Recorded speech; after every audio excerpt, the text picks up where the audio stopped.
Saya Maximilianus Un adalah guru mata pelajaran kitab suci di Smart Seminari Santo Franciscus Assisi Jayapura, dan saat ini mengikuti PTG dalam jabatan Bens 3 di STK Santo Yakobus Merauke dengan nomor induk mahasiswa 25869051419. Pada kesempatan ini saya akan membagikan video pembelajaran untuk mengikuti ujian dengan nomor daftar ujian 2025441317. Selamat menyaksikan. Terima kasih. Siapa? Perisa sama guru. Bagi, silakan dulu. Bagaimana kabar semua? Baik, guru. Kita sebelum mulai pelajaran hari ini saya cek dulu, absen dulu. Elias, Hadir guru. Arnoldus Jansen, Hadir guru. Dani, Hadir guru. Gessler, Hadir guru. Gervino, Hadir guru. Yaluma, Hadir guru. Mergo, Hadir guru. William, Hadir guru. Paul, Hadir guru. Joseph Tagi, Hadir guru. Stefanus Edison. Hadir guru. Semua hadir ya hari ini. Baik, hari ini kita akan mendalami materi tentang kanon kitab suci Perjanjian Lama. Tujuan pembelajaran hari ini, pertama kita mengidentifikasi kitab-kitab Perjanjian Lama. Kita lihat mana yang protokanonika dan mana yang deuterokanonika. Yang kedua, kita akan menjelaskan tentang arti kanon dan kanonisasi Perjanjian Lama. Terus pengelompokan kitab-kitab Perjanjian Lama sesuai kategorinya. Terus kita jelaskan arti dari deuterokanonika, dan kemudian di akhir pelajaran kita akan lihat atau buat sebuah doa syukur untuk kita lihat dari deuterokanonika ini. Untuk memulai pelajaran hari ini kita bagi dalam dua kelompok dulu. Semua perhatikan di depan.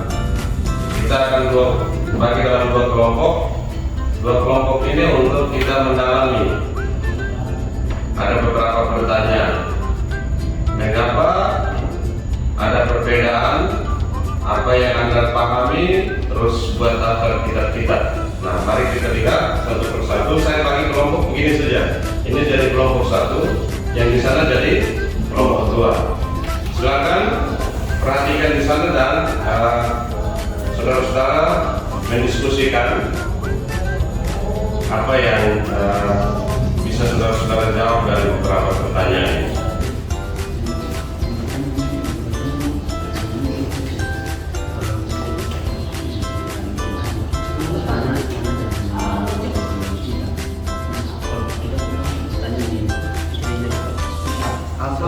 Apa yang terjadi kepada gereja reformasi ketika ia tidak mengikuti kanon Ibrani?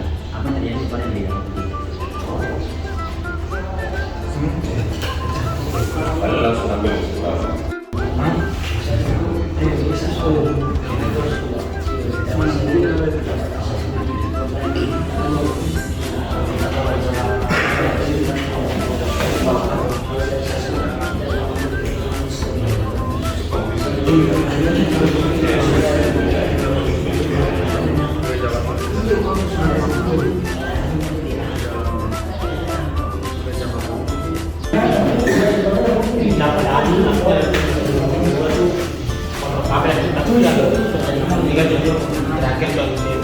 Setelah kita mendalami dalam kelompok beberapa pertanyaan ini, selanjutnya kita akan mendengarkan presentasi dari kelompok satu dengan kelompok dua. Nah, saya minta Paul Badi untuk memimpin kita menjadi moderator untuk jalannya proses diskusi kita. Waktunya saya berikan kepada Paul Badi. Baik, selamat siang untuk semua. Siang ini untuk menjawab pertanyaan ini, data sudah dibagikan oleh Kang Guru. Jadi sini saya undang kepada kelompok satu untuk pertama-tama kita presentasikan kelompok. Yang waktu dan tempat kami persilakan kepada kelompok 1.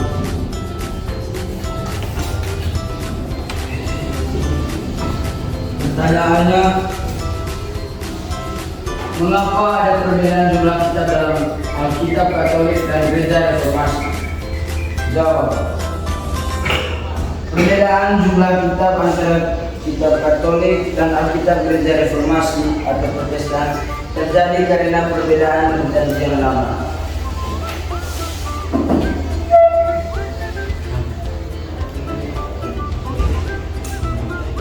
Yang pertama, Gereja Katolik juga mengikuti Septuaginta atau terjemahan Yunani yang dipakai gereja perdana, yang mencakup 46 kitab Perjanjian Lama dan 27 kitab Perjanjian Baru, dengan total 73 kitab. Baik, poin kedua, Gereja Reformasi mengikuti kanon Ibrani, yaitu Tanakh yang hanya memuat 39 kitab Perjanjian Lama dan 27 kitab Perjanjian Baru. Jumlah total keseluruhannya adalah 66 kitab.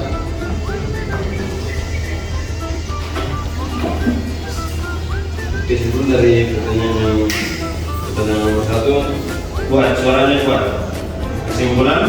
kesimpulan dari pertanyaan nomor 1 yaitu kitab tambahan dalam Alkitab Katolik disebut secara kanonika, seperti Tobit, Yudit, 1 Makabim, 2 Makabim, Kebijaksanaan Solomon, dan tambahan Ester, Daniel,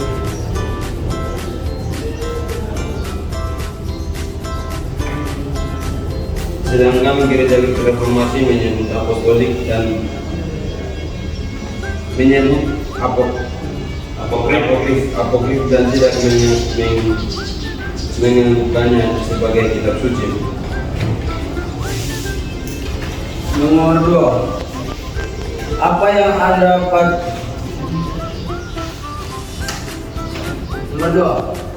Anda pahami tentang kanon dan kanonisasi Perjanjian Lama? Baik, menurut kami menurut kelompok kami yang kami pahami tentang kanonisasi lama, kanon Perjanjian Lama adalah daftar resmi kitab-kitab yang diakui sebagai firman Allah dengan menjadi bagian dari Alkitab. Kanonisasi adalah proses penetapan kitab-kitab tersebut sebagai kitab suci yang diberi bawah bagian dari Allah.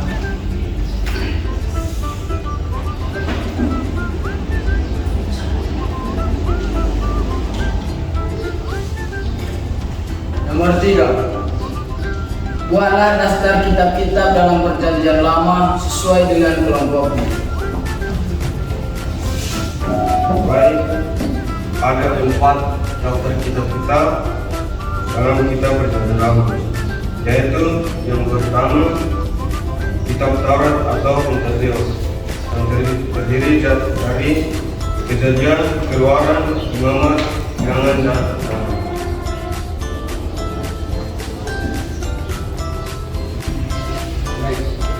Kedua adalah Taurat atau Pentateuch, Kejadian, Keluaran, Imamat, Bilangan. Yang nomor 2, sejarah Yesus, Harun, Samuel, satu raja-raja, 1 Samuel, 2 raja-raja. Kebijaksanaan yang ketiga adalah kebijaksanaan agung, Mazmur, Amsal, Pengkhotbah, Imam Agung, kebijaksanaan Salomo, Yesus bin Saraka. Bin Sirak. Oke. Sudah? Poin keempatnya itu kitab nabi-nabi terdiri dari 2, yaitu nabi besar dan nabi kecil. Nabi besar terdiri dari kitab Yesaya, kitab Yeremia, kitab Ratapa, kitab Baruk, kitab Yeskiel, dan kitab Daniel. Nabi kecil yaitu Hosea, Joel, Amos, Obaya, Yunus, Mika, Nahum, Habakuk, Sefania, Hakai, Zakaria, dan Malayaki.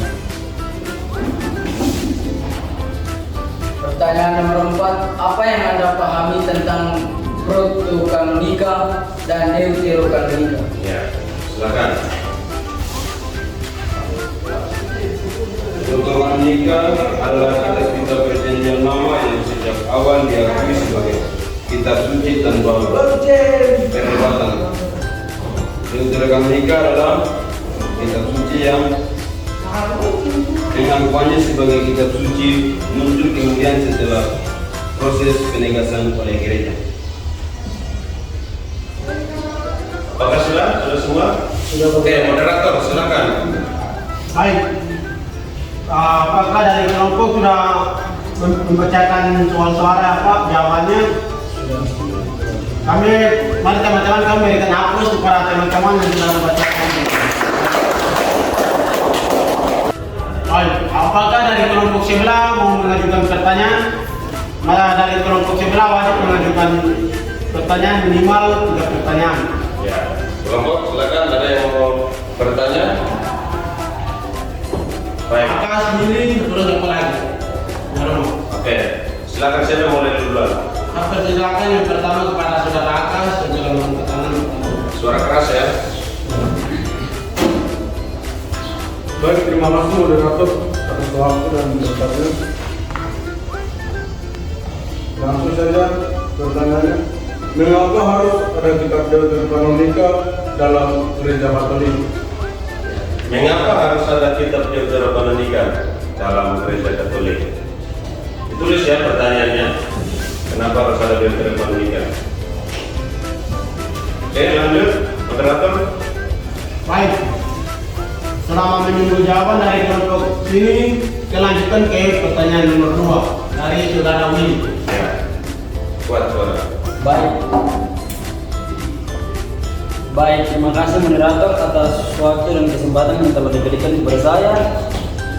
Dari tadi yang saya dengar dari penjelasan saudara ya, di kelompok 1, di penjelasan mereka dikatakan bahwa gereja reformasi mengikuti kanon Ibrani atau tanah yang hanya memuat 39 kitab Perjanjian Lama, 27 kitab Perjanjian Baru.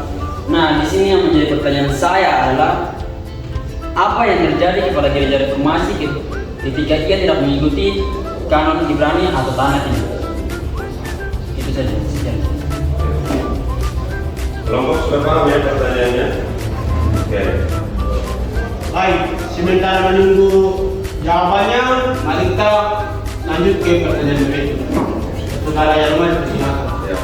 Baik, terima kasih atas waktunya. Saya mau bertanya saja tadi teman-teman sudah sebutkan ada perbedaan nabi kecil dan nabi besar. Jadi pertanyaan itu begini, kenapa ada perbedaan antara nabi besar dan nabi kecil? Kenapa harus ada perbedaan antara nabi besar dan nabi kecil? Baik, terima kasih dari kelompok sebelah yang telah mengajukan pertanyaan. Ini kita kembali ke kelompok 1. Apakah mau menjawab pertanyaan dari kelompok sebelah atau tidak? Baik, kami persilakan kembali. Waktu dan tempat. Oke, silakan didiskusikan sedikit baru ditanyakan.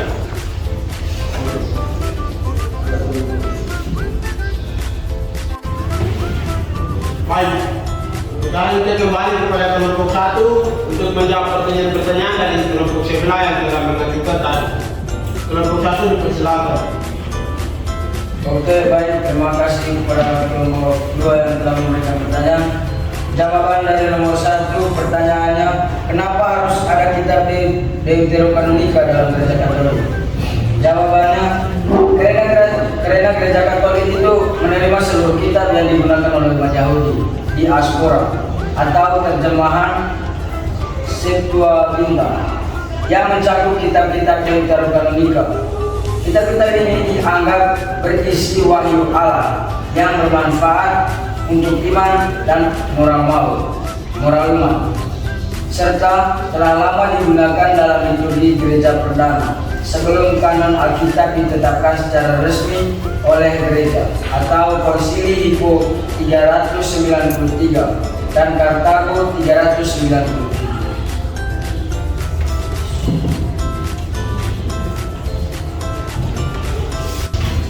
Baik, dari kelompok sebelah apakah puas dengan pertanyaan kelompok 1? Puas. Oke, kita lanjut ke nomor 2. Silakan. Jawaban nomor 2, pertanyaannya, ketika gereja tidak mengikuti kanon Ibrani atau tanah, apa yang akan terjadi kepada gereja reformasi? Jadi jawabannya itu, ketika gereja tidak mengikuti kanon Ibrani atau tanah, yang akan terjadi pada gereja reformasi adalah gereja reformasi atau Protestan yang memilih mengikuti kanon Ibrani atau tanah berarti tidak mengakui kitab-kitab Deuterokanonika sebagai bagian dari kitab suci, hanya menjadikannya sebagai bacaan rohani. Alkitabnya terjadi perbedaan jumlah kitab dan perbedaan dasar ajaran tertentu antara Alkitab Katolik dan Alkitab Protestan. Namun, kedua tradisi tetap berpegang pada pewartaan inti iman atau keselamatan melalui Yesus Kristus. Baik, dari kelompok sebelah apakah merasa puas? Puas. Baik, sekarang kami lanjut ke nomor 3. Kelompok 2 ini puas terus. Tidak ada tanggapan lagi kan? Oke, silakan Mas ya. Berikut.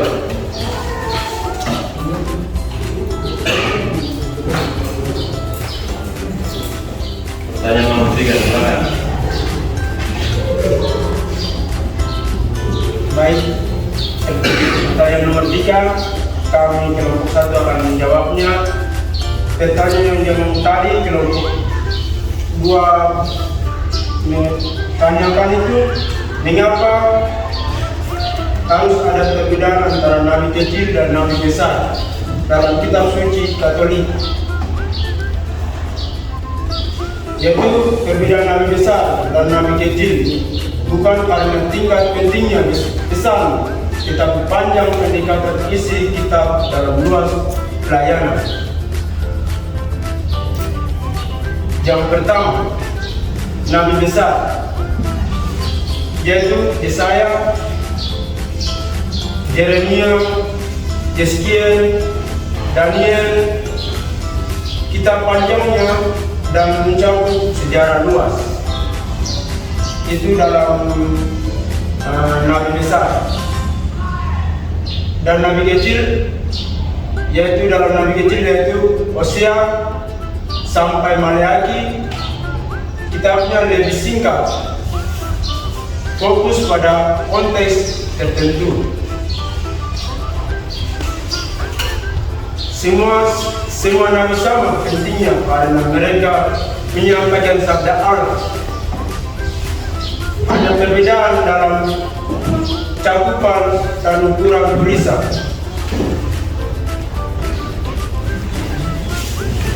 Ada tambahan dari jawaban ini.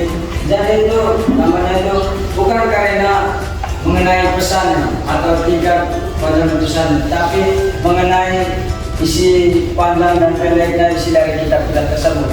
Seperti kitab Yesaya, Yeremia, Yeskiel, Daniel. Karena isinya panjang maka disebut nabi besar. Sedangkan Hosea sampai Maleaki disebut nabi kecil karena kitabnya lebih singkat dan fokus pada konteks tertentu. Baik, apakah dari kelompok 9 merasa puas? Puas. Baik, sekian dan terima kasih. Kita beri tepuk tangan kepada kelompok 1.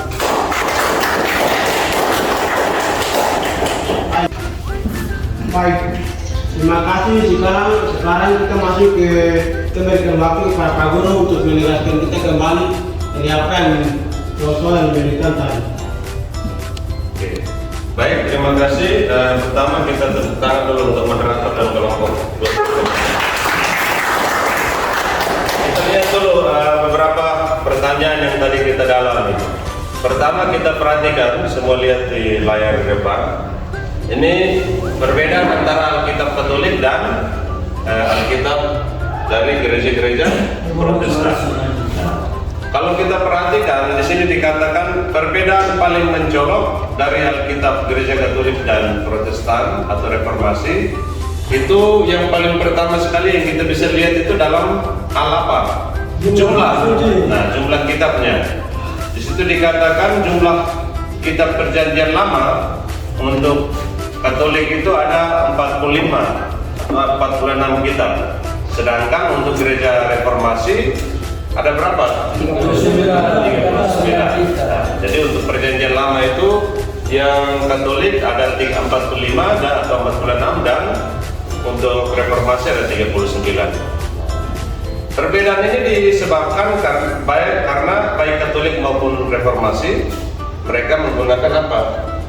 Kanon yang berbeda. Jadi Gereja Katolik punya kanonnya sendiri, Gereja Reformasi juga punya kanonnya sendiri. Selanjutnya kita lihat sedikit tentang arti dari kanon dan kanonisasi. Pertama, kanon. Kanon itu dikatakan asalnya dari mana? Dari bahasa Yunani. Kanon itu bisa disebut mistar, tongkat, atau batang pengukur. Kalau kita perhatikan mistar itu fungsinya untuk apa? Mengukur. Jadi fungsinya untuk mengukur batasan dari mana sampai di mana. Dikatakan kanon itu artinya mistar. Kalau kamu lihat mistar itu dia untuk apa fungsinya? Untuk mengukur, mematok. Misalnya kalau orang bilang 1 meter itu mana? Berarti dari sini sampai sini disebut 1 meter. Nah, sama kanon itu artinya patokan. Jadi apa? Mengukur atau mematok. Patok apa? Kalau kita dalam konteks kanon kitab suci berarti mematok. Pada banyak sekali begitu banyak buku mana yang disebut dengan kanon, mana yang disebut dengan ajaran Yesus dan mana yang tidak. Dan dulu itu banyak sekali ajaran tentang Yesus, banyak sekali kitab. Maka gereja membuat kanon, membuat patokan untuk memilih buku mana yang kemudian bisa diakui sebagai ajaran iman dan mana yang ajaran sesat. Maka setelah kanon itu dilakukan, maka kita menghasilkan ini kitab suci. Nah, itu namanya kanon. Terus apa itu kanonisasi yang kedua? Kanonisasi itu adalah proses.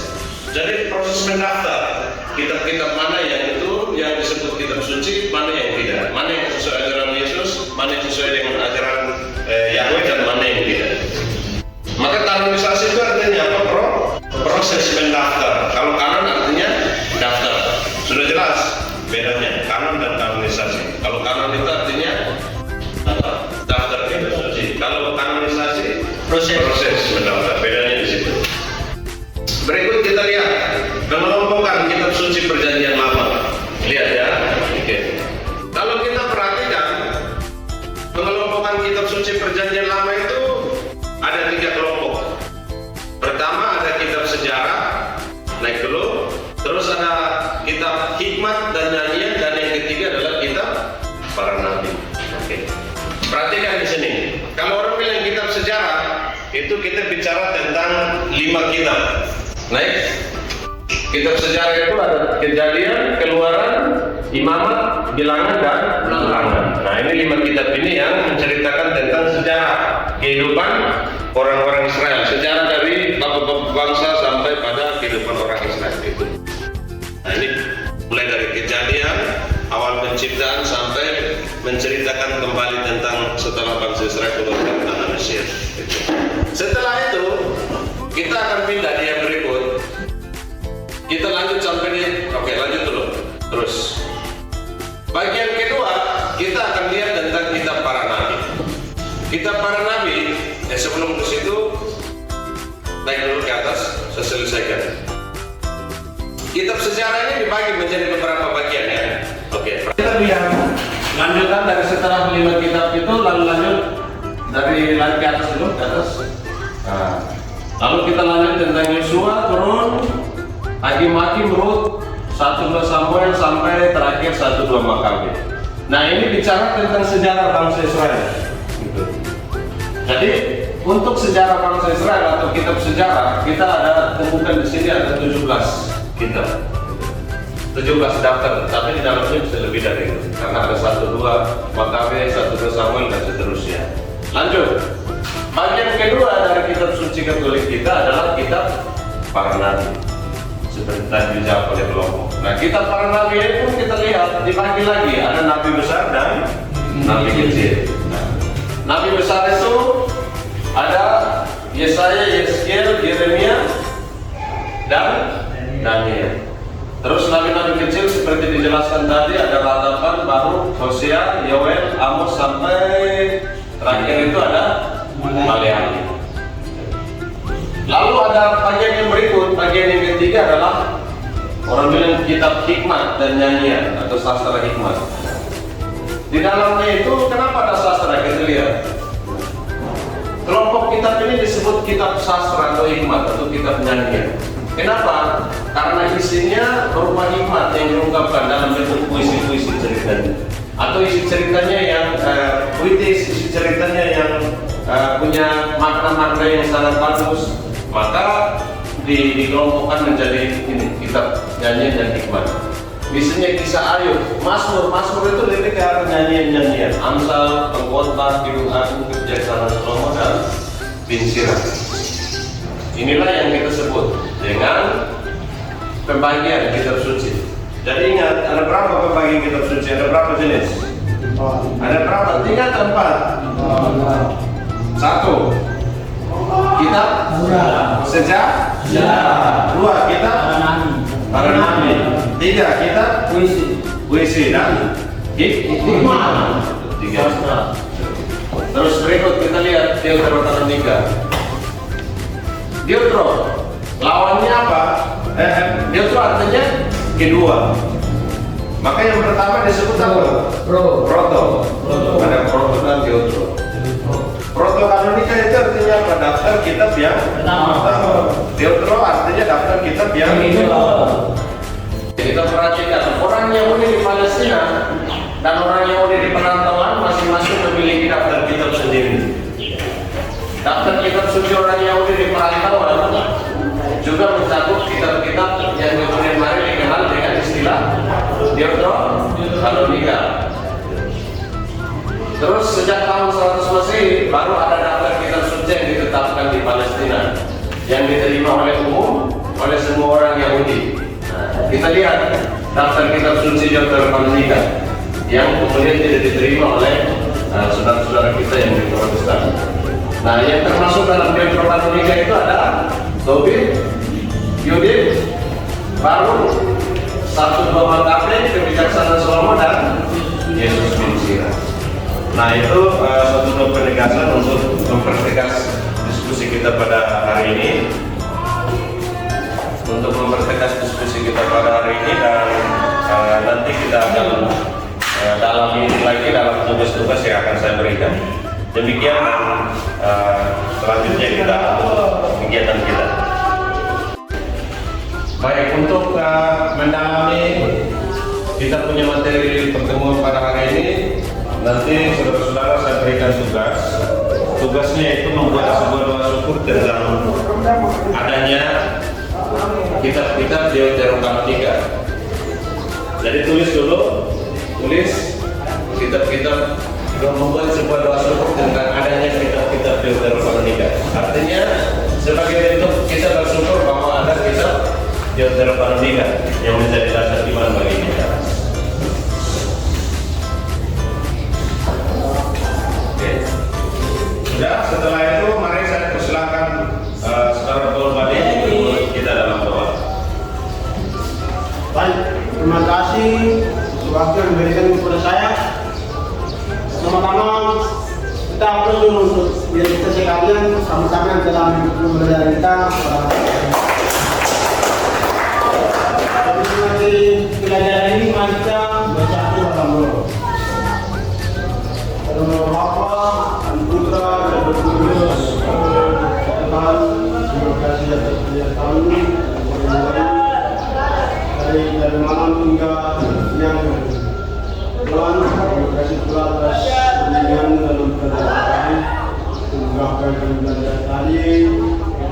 bagi kami dan guna untuk kami melakukan atau mengajar kepada teman-teman